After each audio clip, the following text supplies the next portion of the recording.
Karen screamed, "Your truck violates my rules." Then her SUV got crushed at the quarry gate. Karen's voice sliced through the dusty air of the quarry like a siren, shrill and commanding.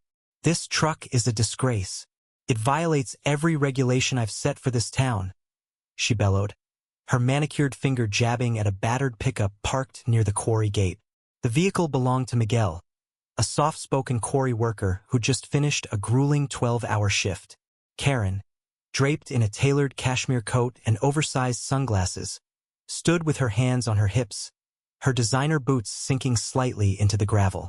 To her, the truck's faded paint and dented fender were a personal affront, a symbol of everything she despised about the unrefined workers who kept the quarry running. Miguel wiped sweat from his brow, his calloused hands trembling with exhaustion. "Ma'am, it's just my work truck. I park it here every day. It's not hurting anyone." His voice was calm, but his eyes betrayed a flicker of frustration. Karen scoffed, tossing her hair. "Not hurting anyone? It's an eyesore. I'm on the town council and I make the rules. This heap is gone by tomorrow, or I'll have it towed." The other workers, gathered at a distance, exchanged glances. Karen's reputation preceded her. She'd been terrorizing the town with her self-imposed standards for months. From fining kids for skateboarding to demanding pristine lawns in a community of hardworking families. Karen didn't stop at threats. The next morning, she returned with a crowbar, her face twisted with righteous fury. She swung at Miguel's truck, smashing the headlights and denting the hood. "This'll teach you to defy me," she shrieked, oblivious to the growing crowd of workers. Among them was Rosa, a quarry mechanic who'd been quietly watching Karen's antics for weeks. Rosa, a single mother with a sharp wit and a knack for fixing anything, had a secret she hadn't shared. She'd been documenting Karen's outbursts on her phone, compiling evidence of her overreach.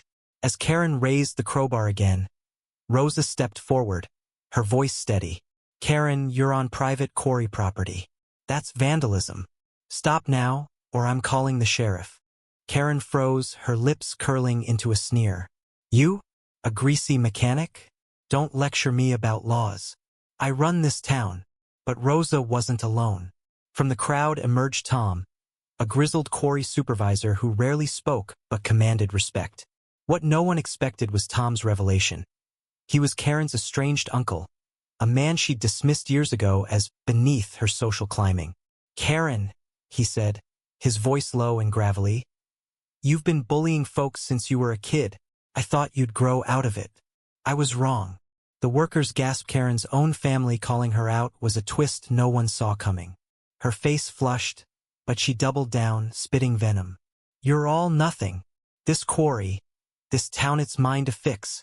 The confrontation escalated as Karen, emboldened by her own arrogance, stormed toward the quarry gate, demanding the manager fire Miguel and Rosa on the spot. She didn't notice the massive dump truck idling nearby, its driver distracted by the commotion.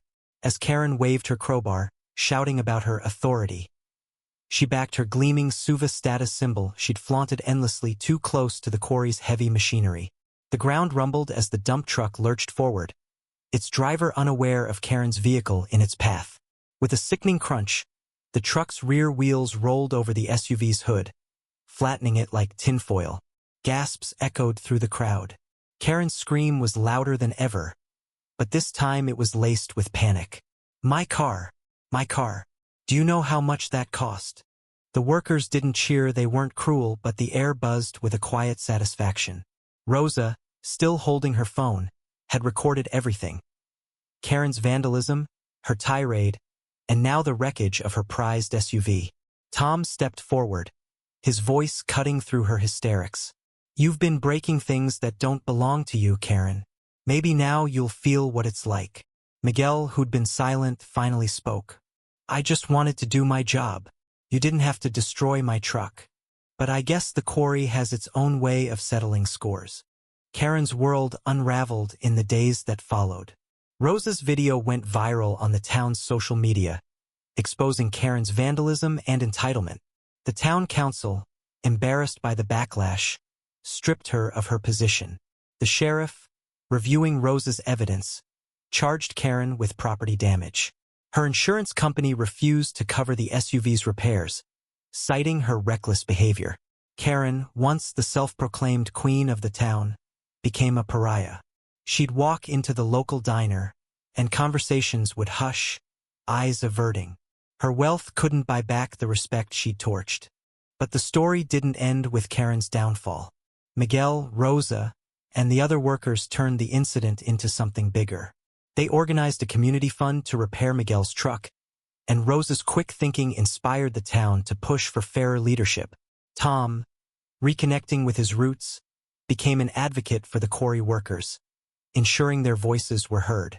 The quarry gate, once just a dusty entrance, became a symbol of resilience, a reminder that no one, no matter how loud or powerful, could trample on a community's spirit.